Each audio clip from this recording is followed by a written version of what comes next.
அனைவருக்கும் வணக்கம். Welcome to குட்டி ஸ்டோரிஸ் பை ஹரி. இன்றைய பதிவில் நாம் பார்க்க இருப்பது தெருவில் கிடைத்த வாழ்க்கை, அத்தியாயம் 20. மாலதி சரணை திருமணம் செய்து கொள்ள ஒத்துக்கொண்டாலும் அவள் மனதில் பல சந்தேகங்கள் இருந்தது. ஒருவேளை தன்மேல் பரிதாபமோ என்று நினைக்க அது இல்லை என்று உறுதியாயிற்று. மகனை பள்ளியில் விட்டதும் மாலதியை தனியே அழைத்து வந்த சரண் பேசிய வார்த்தைகளை கேட்டு மாலதியின் மனம் நெகிழ்ந்து போனது. இதுவரை அவள் விருப்பத்தை யாருமே கேட்டதில்லை. காலத்தின் போக்கில் அவள் போய்கொண்டிருந்தாள். இப்போது முதன்முறையாக அவள் விருப்பத்தை, அதிலும் அவள் வாழ்க்கையை பற்றிய விருப்பத்தை சரண் கேட்க அவளுடைய மனதில் ஏற்பட்ட உணர்வுகளை அவளால் புரிந்து கொள்ள முடியவில்லை. தான் திருமணம் ஆனவள் என்பதும் தன்னை பற்றி எல்லாமும் தெரிந்தும் சரண் தன்னை இவ்வளவு விரும்புவது அவளுக்கு ஆச்சரியமாக இருந்தது. அதிலும் அவள் பேரழகி என்று சரண் சொன்ன வார்த்தைகள் அவள் மனதை தென்றலாய் வருடி கொண்டிருந்தது. அவளுக்கு நிறைய தயக்கம் இருந்தாலும் அவள் இதற்கு ஒத்துக்கொள்வதற்கு ராகவ் ஒரு பெரிய காரணமாக இருந்தான். அன்று ஏதோ ஒரு வேகத்தில் வெளியே வந்துவிட்டாலும் எங்கே போவது என்றோ அடுத்து என்ன செய்வது என்றோ அவளிடம் எந்த ஒரு வழியும் இல்லை. அந்த நேரத்தில் சந்திரலேகா அவளை அழைத்து சென்றதும் அவள் மனதில் வழிகளுக்கு ராகவ் மருந்தாக இருந்ததும் தான் அவள் இன்று உயிரோடு இருக்க காரணம். அப்படிப்பட்டவர்களுக்கு இந்த ஜென்மம் மட்டுமல்ல, இனி எத்தனை ஜென்மத்திலும் கடன்பட்டு இருக்கிறோம் என்று நினைத்திருந்தாள் அவள். ஆனால் அவர்கள் வேலைக்காரியாக நினைக்காமல் இவ்வளவு உயர்ந்த நிலையை கொடுத்ததில் அவள் உண்மையில் ஆடித்தான் போனாள். முழு மனதோடு ஒத்துக்கொள்ள இன்னும் தயக்கம் இருந்தாலும் முதல் நாள் நிஷா நடந்து கொண்டது அவளுக்கு சற்று பயமாக இருந்தது. அந்த பிஞ்சு குழந்தை ராகவ் இதுவரை அம்மா இல்லாமல் கஷ்டப்பட்டு இருக்கிறான். இனி அவன் அம்மாவால் கஷ்டப்பட்டு விடக்கூடாது என்ற எண்ணமும் சரணை பிடித்திருக்கிறது என்று சொல்ல ஒரு முக்கிய காரணம்.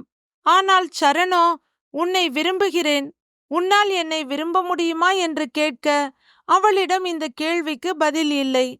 சரண் என்னை எந்த தடங்களும் இல்லாமல் எந்த தகுதியையும் பார்க்காமல் விரும்பினாலும் எனக்கு சில தடங்கல்கள் இருக்கிறதே, அதெல்லாம் தீரும்போதுதான் சரணை முழு மனதாக விரும்ப முடியும் என்று நினைத்தாள்.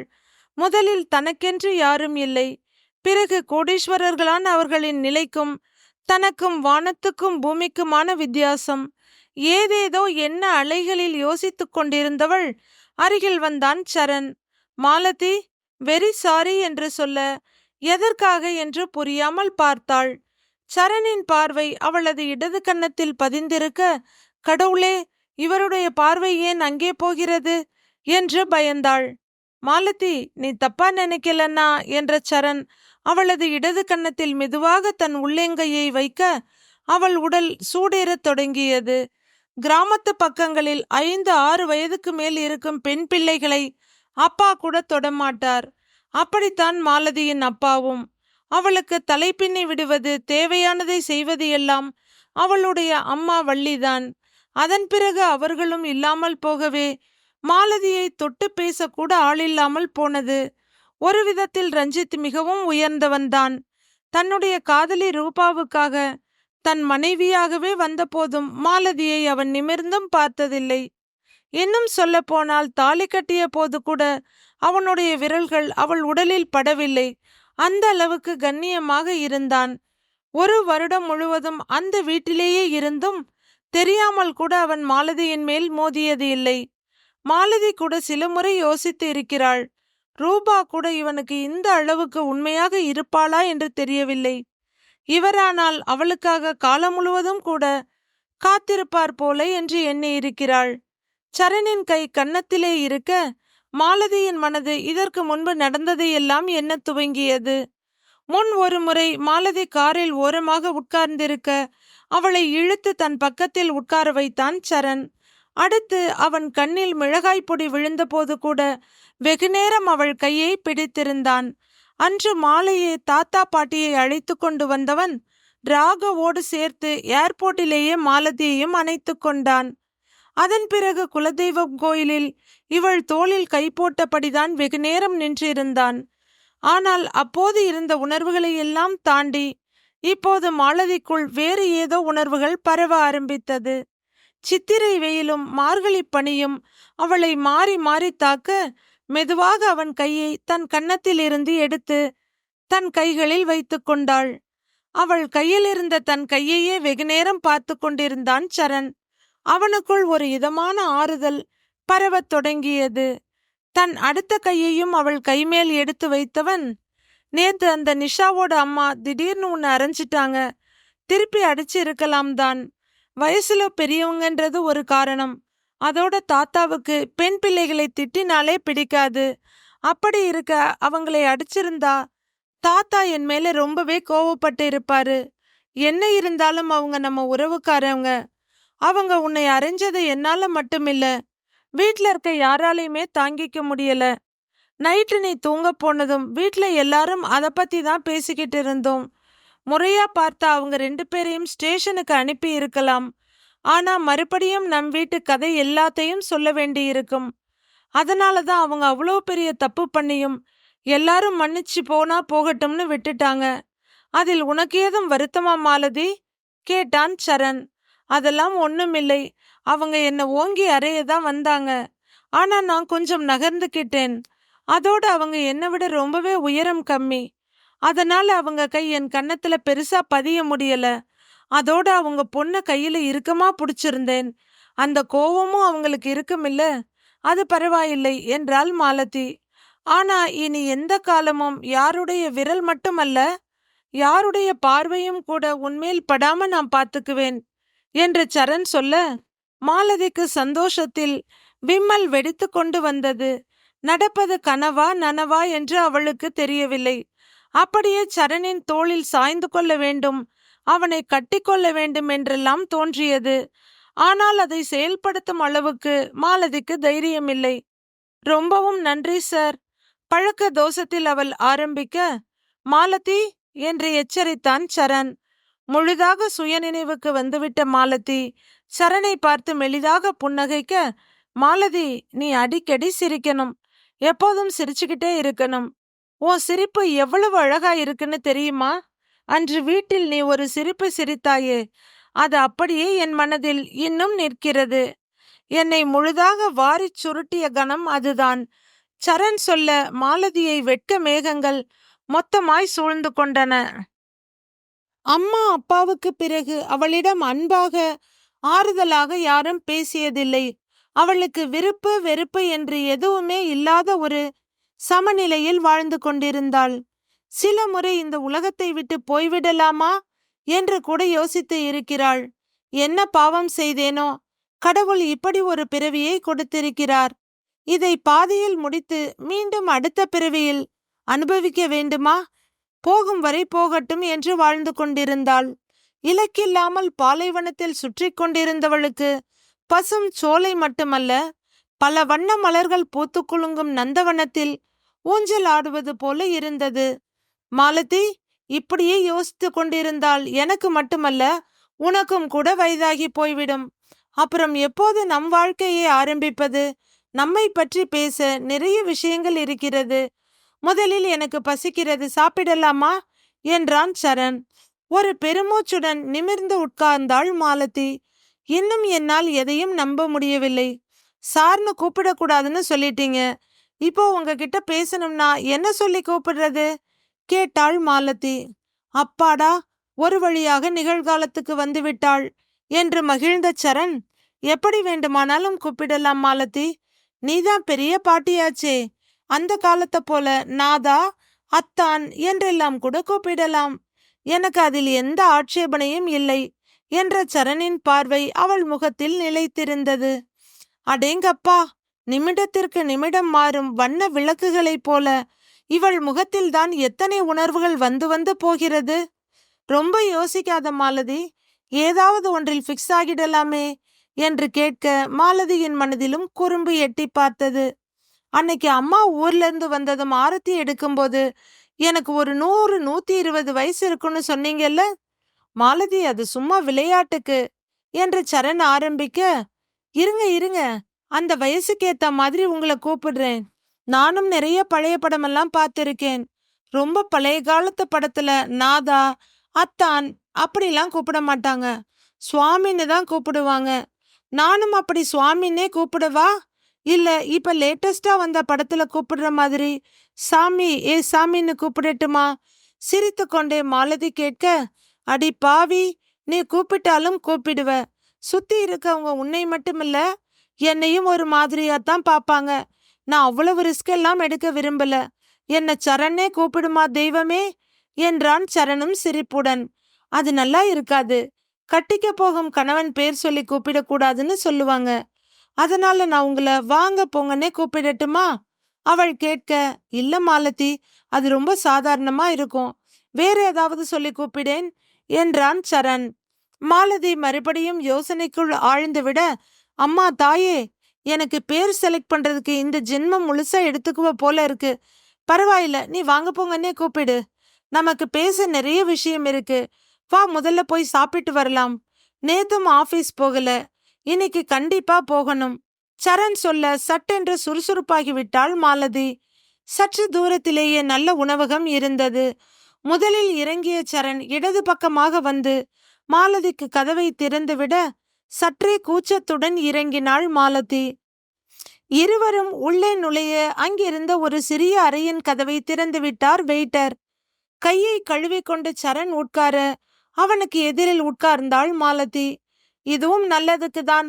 சரண் சொல்ல என்ன என்பது போல அவனை கண்களாலேயே கேள்வி கேட்டாள் மாலதி. பக்கத்துல உட்கார்ந்திருந்தா தலையை திருப்பி திருப்பி பார்க்க வேண்டியிருக்கும். எப்படியும் கொஞ்சம் நேரம் வீணாகிவிடும். ஆனால் எதிரில் உட்கார்ந்தால் கொஞ்ச நேரத்தை கூட வீணாக்காமல் உன்னை பார்த்து கொண்டே இருக்கலாம் இல்லையா? சரண் சொல்ல மாலதி தன்னை மீறி சிரித்து விட்டாள். எப்படிலாம் சமாளிக்கிறீங்க என்று அவள் சரணை பார்த்து கேட்க, ஓ, நான் சமாளித்தது உனக்கு தெரிந்து விட்டதா என்று வழிந்தான் சரண். என்ற மாலதி சொல்ல, பின்ன என்ன மாலதி, நீ என் பக்கத்துல வந்து உட்காருவேன்னு பார்த்தா 4 அடி தள்ளி போய் எதிரில் உட்கார்ந்தா எனக்கு வருத்தமா இருக்காதா? சரண் கேட்க சிரிப்புடன் எழுந்து வந்து அவன் பக்கத்தில் உட்கார்ந்து கொண்டாள். சற்று நேரம் அவள் சிரிப்பை பார்த்து கொண்டிருந்த சரண், வெரி குட் மாலதி, இத மட்டும் மறந்துடாத, எப்போதும் நீ சிரிச்சுக்கிட்டே தான் இருக்கணும் என்று சொல்ல அவளுடைய சிரிப்பு மறைந்து அந்த இடத்தை வெட்கம் ஆட்கொண்டது. பேரர் என்ன வேண்டும் என்று கேட்க சரண் மாலதியிடம் அதே கேள்வியை கேட்டான். இப்போதும் அவளுடைய விருப்பத்தை தான் கேட்கிறான் சரண். திடீரென்று உலகத்தின் மொத்த சந்தோஷமும் தன்மேல் மழையாய் கொட்டுவதாக இருந்தது. இவ்வளவு சந்தோஷத்தை தன்னால் தாங்க முடியுமா என்று நினைத்தாள் அவள். மாலதி, மறுபடியும் யோசனை கடல்ல மூழ்கிடாத. உன் முன்னால மெனு கார்டு இருக்கு. ஏதோ நீயே சமைக்க போற மாதிரி தேடாம சீக்கிரமா சொல்லு. ஆபீஸுக்கு கிளம்ப வேண்டும். சரண் சொல்ல ஆபீஸ் என்ற அந்த வார்த்தை அவளுடைய அத்தனை யோசனைகளையும் விரட்டி அடித்தது. நீங்களே சொல்லுங்க சார் என்று உதடு வரை வந்த வார்த்தைகளை விழுங்கிக் கொண்டு, நீங்களே சொல்லுங்க சரண், ஒரு வழியாக தட்டு தடுமாறி சொல்லி முடித்தாள். தன் பெயரை இவள் இவ்வளவு சீக்கிரமாக சொல்வாள் என்று எதிர்பார்த்திராத சரணுக்கு இன்ப அதிர்ச்சி. இப்ப நீ என்ன சொன்ன, இன்னொரு தடவை சொல்லு என்று சரண் கேட்க, நான் ஒன்னும் சொல்லலையே என்றாள் தலையை குனிந்தபடி. மாலதி, நீ சொன்னதை நான் கேட்டேன், மறுபடியும் ஒரு தடவை சொல்லேன் என்று அவன் வற்புறுத்த, உங்களுக்கு பிடிச்சதை ஆர்டர் பண்ணுங்கன்னு சொன்னேன் என்றாள் மாலதி குறும்புடன். உன்னை என்ன செய்யறேன் பாரு என்ற சரண் சுற்றி ஒரு முறை பார்த்துவிட்டு, சரி சரி, வீட்ல போய் உன்னை வச்சுக்கிறேன் என்றான். இருவருக்கும் டிஃபன் ஆர்டர் செய்தான். முதலில் மாலதி தட்டில் எடுத்து வைத்தவன் அதன் பிறகு அவன் தட்டுக்கு வைத்து கொண்டான். பூரி மசால் சாப்பிடும்போது சௌந்தர்யாவுக்கு இது ரொம்ப பிடிக்கும் என்றான். அடுத்ததாக வெள்ளை வெளேர் என்று இடியாப்பம் வர பாட்டியின் ஃபேவரைட் ஃபுட் என்றான் சரண். மாலதிக்கு மிகவும் வியப்பாக இருந்தது. இவர் வீட்டில் உள்ள ஒவ்வொருவருக்கும் என்ன பிடிக்கும் என்று எவ்வளவு அக்கறையோடு கவனித்துக் கொள்கிறார். அதே அக்கறையோடு தான் இப்போது எனக்கும் பரிமாறி கொண்டிருக்கிறார். ஆனால் ஆரம்பத்தில் இவரை போய் என்னவெல்லாம் நினைத்து விட்டேன். ரொம்ப முசுடு, யார் மேலும் அக்கறை இல்லாதவர், பெற்ற பையன் மேலும் அக்கறை இல்லை, பெற்றெடுத்த தாய் மீதும் அக்கறை இல்லை, இரவு நேரத்தில் அவர்களை அலைய விட்டு இருக்கிறான் என்றெல்லாம் நினைத்தேனே. மாலதிக்கு தன் தலையில் அடித்து கொள்ள வேண்டும் போல இருந்தது. இருவரும் சாப்பிட்டதும் ஆபீஸ் வந்து சேர்ந்தனர். ஆபீஸ் மற்றும் ஃபேக்டரியில் இருந்த அனைவரும் சரணுக்கு மட்டுமின்றி மாலதிக்கும் பிரியமாக வணக்கம் சொல்லவும் சரண் வியந்து போனான். வணக்கம் சொன்னதோடு நிறுத்தாமல் எல்லோரும் அப்பாவை பற்றியும் அவளிடம் கேட்டுக்கொண்டிருந்தார்கள். மதிய உணவு நேரத்தில் தான் சரணுக்கு தெரிந்தது அந்த மரியாதைக்கான முதல் காரணம் என்னவென்று. 1 மணிக்கு சாப்பாட்டு கூடத்தில் நுழைய எல்லோர் தட்டிலும் ஒரே மாதிரி உணவு, மனதை தூண்டும் வாசனை. அதை பார்த்த சரணுக்கே சாப்பிட வேண்டும் என்ற ஆசை வந்தது. முன்பும் கூட அவர்கள் ஆபீஸில் வேலை செய்பவர்களுக்கு மதிய உணவு கொடுத்து கொண்டுதான் இருந்தார்கள். சரியாக 2 வருடங்களுக்கு முன்பு அதை நிறுத்திவிட்டனர். அனந்தராமனுக்கு உடம்பு சரியில்லாமல் இருக்க சரணால் அதை கவனிக்க முடியவில்லை. அந்த நேரத்தில் தொழிலையும் பார்த்து கொண்டு இதையும் பார்த்து கொள்வது அவனுக்கு மிகவும் பெரிய காரியமாக இருந்தது. அவர்களை அப்படியே விட்டுவிடாமல் மதிய உணவுக்கான தொகையை சம்பளத்துடன் சேர்த்து கொடுத்தான். ஆனாலும் அவர்கள் பணமாக பெறுவதை விட மதியம் எல்லோருமாக சேர்ந்து சாப்பிடுவதைத்தான் விரும்பினார்கள் என்பது அவனுக்கு தெரியும். ஆனால் இதுவரை அதை நடைமுறைப்படுத்த அவனால் முடியவில்லை. இந்த 20 நாட்களில் அப்பாவும் இவளும் சேர்ந்து மறுபடியும் அதை செயல்படுத்தி விட்டார்களே. இதுவரை அப்பா தன்னை ஒற்றை பிள்ளையாக பெற்றுவிட்டார். சௌந்தர்யாவும் ஒரு ஆண் பிள்ளையாக இருக்கலாமே என்ற வருத்தம் சரணுக்கு இருந்தது. இந்த 20 நாட்களில் எந்த தடங்களும் இல்லாமல் வேலை நடந்தது. எங்கும் எந்த தொய்வும் ஏற்படாமல் இருப்பதை பார்க்க சரணுக்கு மிகவும் சந்தோஷமாக இருந்தது. எந்த விபரம் கேட்டபோதும் மாலதியிடமிருந்து உடனடியாக பதில் கிடைத்தது. அவனுக்கு ஆச்சரியமாக இருந்தது. இவ்வளவு சீக்கிரமாக இவள் கற்றுக்கொண்டாளே என்று நினைத்த போது அவனுக்கு அவள் மேல் இருந்த அன்பு பல மடங்கு கூடிப்போனது. அப்பாவின் உடல்நல குறைபாட்டுக்கு பிறகு ஒற்றை ஆளாகவே தொழிலை பார்த்து கொண்டிருந்ததில் அவனுக்கு சற்று சலிப்பு இருந்தது உண்மைதான். இப்போது அவனுக்கு அந்த கவலை அடியோடு நீங்கியது. இனி எங்காவது வெளிநாடு போவது என்றால் கூட நிம்மதியாக போய் வரலாம் என்று நினைத்தவனுக்கு இவளை பிரிந்து வெளிநாடு செல்வதா என்று தோன்றியது. மாலதி கம்ப்யூட்டரில் எதையோ பார்த்து கொண்டிருக்க சரண் மாலதியை பார்ப்பதை அங்கிருந்த எல்லோரும் கவனித்து கொண்டுதான் இருந்தார்கள். அதிலும் அடுத்த அறையில் இருந்த 2 பெண்கள் சரணையே குறுகுறுவென்று பார்த்து கொண்டிருந்தார்கள். ஏய், சரண் சார் முகத்தை பாரேன், நானும் இங்க 3 வருஷமா வேலை பார்க்குறேன். நான் வந்ததிலிருந்து இவர் சிரிச்சு பார்த்ததே இல்லை. எவ்வளவு ஹேண்ட்ஸமா அழகா இருக்காரு என்றாள் ஒரு பெண். இன்னொருத்தியும் பேச ஆரம்பித்தாள். சரண் சார் ரொம்ப ஹேண்ட்ஸம் தான், அதுல எந்த மாற்றமும் இல்லை. ஆனாலும் மாலதி மேடம் சிம்பிளா இருந்தாலும் ரொம்பவும் அழகு என்றாள். ஆமாண்டி, 2 பேரும் ஒருத்தருக்கு ஒருத்தர் ரொம்பவே பொருத்தமா இருக்காங்க. அழகுல மட்டும் இல்ல, வேலையிலும் 2 பேரும் செம்ம ஸ்மார்ட் என்றாள் இன்னொருத்தி. சரண் சார் கண்ணுல எவ்வளவு காதல் தெரியுது.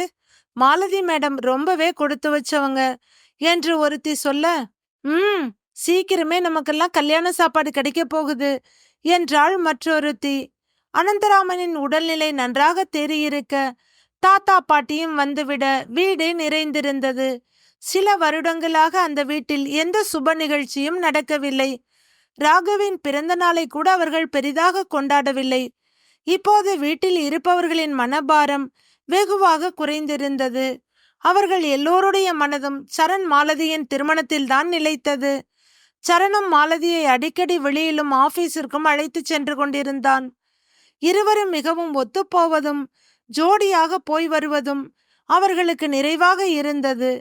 பாட்டி ரஞ்சனியின் மனதில் மட்டும் விரைவில் இவர்களுக்கு திருமணத்தை முடித்துவிட வேண்டும். யார் கண்ணாவது பட்டுவிடப் போகிறது. வெகு நாட்களுக்கு பிறகு இந்த குடும்பத்தில் மகிழ்ச்சி திரும்பி இருக்கிறது என்று நினைத்தார். அதை அவர் கணவர் சரவணமூர்த்தியிடமும் சொல்ல அவரும் அதை ஆமோதித்தார். அடுத்த சில நாட்களிலேயே அவர்கள் குடும்ப ஐயரை பார்த்து நிச்சயதார்த்தத்திற்கும் முகூர்த்தத்திற்கும் நாள் குறித்து கொண்டு வந்தனர். நாள் குறித்த கையோடு சௌந்தர்யாவுக்கும் அவள் கணவன் பிரவீன் கார்த்திக்குக்கும் தான் முதலில் சொன்னார்கள். இருவருக்கும் ரொம்பவே மகிழ்ச்சி. அவர்களும் முடிந்தவரை விரைவாக வந்து விடுகிறோம் என்று உறுதியளித்ததும் திருமண வேலைகளை ஆரம்பித்தனர். வீட்டில் எல்லோரும் உற்சாகமாக இருக்க செல்வியின் மனதில் மட்டும் ஒரு சிறு உறுத்தல் இருந்தது. தெருவுல அனாதையா நின்ன பொண்ண கூட்டிட்டு வந்து வேலை கொடுத்தாங்க. சரி, இப்போ வீட்ல இவ்வளோ உயர்ந்த இடம் கொடுத்திருக்காங்க. இவங்க இப்படி அந்தஸ்து பார்க்காம கல்யாணம் பண்ணிக்குவாங்கன்னு தெரிஞ்சா என் மகளை கட்டி கொடுக்காம வச்சிருந்திருப்பேன் என்று டிரைவர் மனைவியிடம் ஆதங்கப்பட்டாள் செல்வி. அக்கா, நீங்க ஆதங்கப்படுறது கொஞ்சம் கூட சரியில்லை.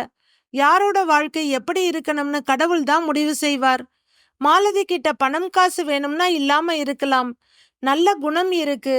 1000 பேருக்கு நடுவுல நின்னாலும் தனியா தெரியிற அழகு இருக்கு. அந்த பொண்ணு சரண் சாருக்கு ரொம்பவே பொருத்தம் தான் என்று ரம்யா சொல்லிவிட பேசாமல் வாயை மூடிக்கொண்டாள் செல்வி. நிச்சயதார்த்தம் முடிந்த ஒரு வாரத்திலேயே திருமணம் என்று முடிவு செய்தனர். உடனடியாக பத்திரிகை அடிக்க ஏற்பாடு செய்தனர். பத்திரிகை அடிக்க முடிவு செய்ததும் பெண் வீட்டு தரப்பில் யாரை போடுவது என்ற யோசனை வந்தது. பெரிய விபரமெல்லாம் வேண்டாம், சாதாரணமாக சரண் வெட்ஸ் மாலதி என்று அவர்களே அழைப்பதை போல ஒரு பத்திரிகையை தயார் செய்து விடலாம் என்றார் அனந்தராமன். சரவணமூர்த்தி இதை மறுத்து விட்டார். அனந்து, நம்ம வீட்டுக்கு மருமகளா வரப்போகும் அந்த பெண்ணுக்கும் ஒரு அங்கீகாரம் இருக்க வேண்டும். அதனால் அவள் உறவுகளையும் அழைப்பதுதான் முறை என்று அவர் சொல்ல எல்லோரும் அதை ஒத்துக்கொண்டனர். எப்படி இருந்தாலும் மாலதியை சில வருடங்கள் பார்த்து கொண்டது அவள் பெரியப்பாவும் பெரியம்மாவும் தான். அதனால் இது பற்றி அவர்களிடம் பேசலாம் என்று சரண் சொல்ல எல்லோருக்கும் அது சரிப்பட்டு வருமா என்று தோன்றியது. இது பற்றி சரணும் சரவணமூர்த்தியும் அவர்கள் வீட்டுக்கு சென்று பேச மாலதியின் பெரியப்பாவுக்கு ரொம்பவும் சந்தோஷம். தன் தம்பி மகளுக்கு இவ்வளவு பெரிய வாழ்க்கை கிடைத்திருக்கிறது என்பதை விட தங்களுக்கு இவ்வளவு பெரிய மனிதர்களோடு சரிசமமாக நிற்க அங்கீகாரமும் வாய்ப்பும் கிடைத்திருக்கிறதே என்று உடனே ஒத்துக்கொண்டார் அவர். ஆனால் அவர்கள் சென்ற பிறகு மாலதியின் பெரியம்மாதான் பொறுமை தீர்த்து விட்டாள். பாருங்க, நாமளும் தான் பொண்ணை பெத்தோம், கட்டி கொடுத்தோம். ஆனா எவ்வளவு சாதாரண இடம் அது. சொல்ல போனா நம்மளை விடவே கொஞ்சம் கம்மி தான். ஆனா இவளுக்கு வந்த அதிர்ஷ்டத்தை பாருங்க. 10 தலைமுறைக்கு உட்கார்ந்து சாப்பிட்டாலும் அழியாத சொத்து. அது மட்டுமா, எவ்வளவு பெரிய மனுஷங்க. இந்த ஊர்ல இவங்கள தெரியாத ஆளுங்களே இருக்க மாட்டாங்க. உங்க தம்பி மக சரியான ஜாலக்காரி தான். எவ்வளவு ஈஸியா எல்லாரையும் தன் கைக்குள்ள போட்டுக்கிட்டா பாருங்க. எது நடக்க கூடாதுன்னு நானும் சுபாவும் ஆசைப்பட்டோமோ அந்த ஆசை தவிடு பொடியா போயிடுச்சு.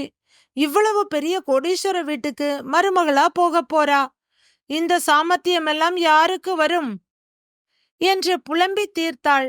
இதோ பாரு, மாலதிக்கு ஜாலம் இருக்கோ இல்லையோ, அதிர்ஷ்டமும் நல்ல மனசும் இருக்கு. அந்த மனசுக்கு கடவுளா பார்த்து கொடுத்த வாழ்க்கை தான் இது. முடிஞ்சா சந்தோஷப்படு, இல்லையா விடு. அவங்க பெண் வீட்டு சார்பா வந்து நில்லுங்கன்னு மதிச்சு கூப்பிட்டு இருக்காங்க. நாம போயிட்டு வரலாம். என் தம்பி எனக்கு எவ்வளவோ செஞ்சிருக்கான். ஆனா என் தம்பிக்காக நான் இதுவரைக்கும் பெருசா எதுவும் செஞ்சதில்ல. இதை மட்டும் அவனுக்காக செஞ்சிடலாம். மாலதியின் பெரியப்பா மனசாட்சியுடன் பேசினார். நீங்க வர முடியாதுன்னு சொல்லியிருந்தா அவ பக்கம் யாரும் இல்லாம அனாதையா நின்னு இருப்பா. என் ஆதங்கம் எங்களுக்கு எங்க புரிய போகுது என்று முகத்தை தோளில் இடித்துக்கொண்டு அங்கிருந்து போய்விட்டார் அவர் மனைவி. சுபாவுக்கு இந்த விஷயம் தெரிந்த போது அவளால் தாங்கவே முடியவில்லை. எல்லாம் நீங்களும் அப்பாவும் செஞ்ச தப்புமா. அவ அம்மா அப்பா செத்தப்பவே எப்படியோ போகட்டும்னு கிராமத்திலேயே நீங்க கை கழுவிட்டு வந்து இருக்கணும். இங்க கூட்டிட்டு வந்து படிக்க வச்சு ஆளாக்கி விட்டீங்க. அவளுக்கு வந்த அதிர்ஷ்டத்தை பாருங்க என்று கத்தி தீர்த்தாள் சுபா. பெண் வீட்டு தரப்பில் அவளுடைய பெரியம்மா பெரியப்பா பெயரை போட்டு பத்திரிகை அடிக்க கொடுத்து விட்டனர் சரண் வீட்டார். சுப சகுனமாக குழந்தை மித்ரா மற்றும் மாமியாருடன் சௌந்தர்யா உள்ளே வர அச்சுக்கு கொடுக்கப்பட்டிருந்த பத்திரிகை பின்னே வந்தது. அவள் கணவன் மட்டும் நிச்சயதார்த்தத்துக்கு முதல் நாள் வருவதாக ஏற்பாடு. பத்திரிகை வந்ததும் முதலில் சென்றது குலதெய்வம் கோவிலுக்குத்தான். இவர்களை பார்த்ததில் ஐயருக்கு மிகவும் சந்தோஷம். அன்று அம்பாளிடம் அனுமதி கேட்பதற்காக வந்தவர்கள் இன்று தம்பதிகளாக சேரப்போகிறார்கள். அதுவும் இந்த காமாட்சி சன்னதியில் அன்னையே முடிவு செய்த ஜோடி என்று பரவசத்துடன் சொல்லிக் கொண்டிருந்தார் அவர். வீடு ஒரே விழா கோலமாக இருந்தது. அத்தையும் மித்ராவும் வந்துவிட ராகவுக்கு ஒரே கொண்டாட்டம். அதைவிட மாலதி தனக்கு அம்மாவாக வரப்போகிறாள் என்பது அவனை ரொம்பவும் சந்தோஷப்பட வைத்தது. பெரிதாக புரியாவிட்டாலும் தனக்கு அம்மா கிடைக்கப் போகிறாள் என்பதில் அவனுக்கு ரொம்பவும் சந்தோஷம்தான். சரண் எல்லா ஏற்பாடுகளிலும் மகிழ்ச்சியோடு ஈடுபட்டு கொண்டிருந்தான். அவனுடைய முதல் திருமணத்தில் என்ன நடந்தது என்று அவனுக்கு பெரிதாக ஞாபகம் இல்லை. ஏதோ உறவினர்கள் வந்தார்கள், போனார்கள், திருமணம் நடந்தது என்பது மட்டுமே அவன் நினைவில் இருந்தது. குலதெய்வம் கோவிலுக்கு போய் வந்தது, நகை ஆர்டர் கொடுத்தது, ஜவுளி எடுக்க போவது என்று ஒவ்வொன்றாக நடக்க அவனுக்கு பெரும் ஆனந்தத்தையும் ஆச்சரியத்தையும் கொடுத்தது. குலதெய்வம் கோவிலுக்கு சென்று வந்த பிறகு மாலதி எங்கும் செல்லவில்லை. ஆனால் ஜவுளி எடுக்க அவள் கட்டாயம் வரவேண்டும் என்று எல்லோரும் விரும்பினார்கள். உங்களுக்கு பிடிச்சதை எடுத்துக்கிட்டு வாங்களேன் என்று மாலதி கெஞ்ச, அதெல்லாம் முடியாது, கிளம்புமா, கல்யாண பொண்ணு, நீ வராம எப்படி என்றார் ரஞ்சனி. மாலதி ரொம்பவே தயங்க சரண் கண்களால் அவளுக்கு அழைப்பு விடுத்தான். மாலதி வெட்கத்துடன் கீழ் உதடுகளை கடித்து கொண்டு நிற்க சௌந்தர்யா அவளை பிடித்து இழுத்து கொண்டு வந்தாள். எல்லோரும் கிளம்பி அந்த பெரிய ஜவுளி கடைக்கு வந்தனர். அவர்களுக்கு முன்பே மாலதியின் பெரியப்பா பெரியம்மா இருவரும் வந்து காத்திருந்தனர். மாலதியின் பெரியப்பா எல்லாவற்றிலும் உற்சாகமாக கலந்து கொள்ள அவளுடைய பெரியம்மா எரிச்சலோடு இருந்தார். முதலில் மாலதிக்கு தேவையானவற்றை எடுத்தனர். பெரும்பாலானவற்றை சௌந்தர்யாவே தேர்வு செய்து விட்டாள். ஆனால் நிச்சய புடவையையும் திருமண புடவையையும் நான் தான் செலக்ட் செய்வேன் என்று சரண் சொல்ல எல்லோரும் சரணை கிண்டல் செய்து தீர்த்து விட்டனர். அடேங்கப்பா, இப்போதே பெண்டாட்டியை இந்த தாங்கு தாங்குறானே என்று கேலி செய்தனர் ரஞ்சனியும் சரவணமூர்த்தியும். சந்திரலேகாவும் அனந்தராமனும் சிரித்து கொள்ள மாலதியின் பெரியம்மா முகத்தில் எள்ளும் கொள்ளும் வெடித்தது. சரண் மாலதிக்காக பன்னீர் ரோஜா நிறத்தில் நிச்சயதார்த்த புடவையும் அவனுடைய ஃபேவரேட் பிரவுன் நிறத்தில் திருமண புடவையையும் செலக்ட் செய்தான். அவனுக்கும் அதே நிறத்தில் உடைகளை எடுத்துக்கொள்ள எல்லோரும் ஹோவென்று கத்தி கலாட்டா செய்தனர். மாலதிக்கு வெட்கத்தில் தலையை நிமிர்த்தவே முடியவில்லை. மாலதியின் பெரியம்மாவுக்கு ஒரு விலை உயர்ந்த பட்டுப்புடவையை எடுத்து கொடுக்க அவருக்கு ரொம்ப சந்தோஷமானது. சுபாவுக்கு பிடித்த புடவையை அவரையே செலக்ட் பண்ண சொல்ல அதுவரை ஒதுங்கி ஒதுங்கி போனவர் எங்க மாலதிக்கு இது நல்லா இருக்கும், எங்க மாலதிக்கு அது நல்லா இருக்கும் என்று சந்தோஷமாக சொல்ல மாலதிக்கு அது புதுமையாக இருந்தது. அவள் ஆச்சரியத்துடன் தன் பெரியம்மாவை பார்த்து கொண்டிருக்க சரண் எதையும் கண்டுகொள்ளும் மனநிலையில் இல்லை. அவ்வளவு பெரிய கடையிலும் அவன் கண்களுக்கு மாலதி மட்டுமே தெரிந்தாள். வியந்து போனான். நான் எப்படி இவ்வளவு மாறினேன்? பார்ப்பவர்கள் என்ன நினைப்பார்கள்? இத்தனைக்கும் ஒரு 5 வயது பையனுடைய அப்பா. ஒரு சிறு பையனைப் போல அவளுடைய பார்வைக்காக ஏங்குகிறேன். அவளை உருகி உருகி காதலிக்கிறேனே நினைத்த சரண் திடுக்கிட்டு போனான். என்ன, காதலா, விருப்பமா என்று அவன் மனது கேட்க, காதல்தான் என்று உரக்கச் சொன்னது அவன் மனசாட்சி. வீட்டுக்கு வந்தும் கூட மாலதியின் பிரமிப்பு தீரவில்லை. எப்படி தன் பெரியம்மாவும் பெரியப்பாவும் தனக்காக இவ்வளவு தூரம் வந்து நின்றார்கள் என்று யோசித்துக் கொண்டே இருந்தாள். கதவு தட்டப்படும் ஓசை கேட்டது. கதவு திறந்துதானே இருக்கிறது என்று நிமிர்ந்து பார்க்க சரண் நின்று கொண்டிருந்தான். அவளுடைய வெட்கத்தை ஆச்சரியம் மறைத்து கொண்டது. ஏனென்றால் சரண் இதுவரை ஒரு நாள் கூட அவள் அறைக்கு வந்ததே இல்லை. அவள் வியப்புடன் எழுந்து நின்றாள். என்ன இன்னைக்கு ஆச்சரியத்து மேல ஆச்சரியமாயிருக்கு என்று அவள் வாய்விட்டு சொல்ல, அப்படி என்ன ஆச்சரியமான விஷயம் என்று சீரியஸாக கேட்டான் சரண். என்னோட பெரியம்மாவும் பெரியப்பாவும் வந்தது, எனக்காக பெரியம்மா பேசினது, இதோ இப்ப நீங்க இந்த ரூமுக்குள்ள வந்து நிக்கிறது என்று சொன்னவள் சட்டென்று சரணை நிமிர்ந்து பார்த்தாள். அன்னைக்கு நீங்க பேச போறேன்னு சொன்னீங்களே, இதெல்லாம் உங்க வேலைதானா என்று அவள் வியப்பாக கேட்க, ஆமாம் என்று சரண் சிரித்துக்கொண்டே தலையாட்டினான். மாலதிக்கு என்ன சொல்வதென்றே தெரியவில்லை. அப்படியே சரணை இறுக்கமாக கட்டிக்கொள்ள வேண்டும் என்று மனதில் தோன்றிய ஆசைகளை அடக்கி கொண்டு நின்றாள். என்ன மேடம், உங்க பெரியம்மாவை பத்தி உங்களுக்கே நல்லா தெரியும். அவங்களையே சம்மதிக்க வச்சிருக்கேன், ஒரு தேங்க்ஸ் கூட சொல்ல மாட்டீங்களா என்றான் சரண். அவ்வளவுதான். இதற்கு மேல் தாங்க முடியாது என்று நினைத்த மாலதி சரணை நெருங்கி அவன் கைகளை பிடித்து கொண்டாள். ஃபூ, இவ்வளவுதானா? நான் வேற எதிர்பார்த்தேன் என்று சரண் சொல்ல, வேற என்ன வேணும் என்று கண்களை சிமிட்டி கேட்டாள் மாலதி. மாலதி, வேற என்ன வேணும்னு ஒரு லிஸ்டே வச்சிருக்கேன், சொல்லட்டுமா சரண் கேட்க, இப்ப கிளம்புறீங்களா இல்ல பாட்டி தாத்தாவை கூப்பிடவா என்றாள் மாலதி குறும்பாக. எங்க போயிட போற?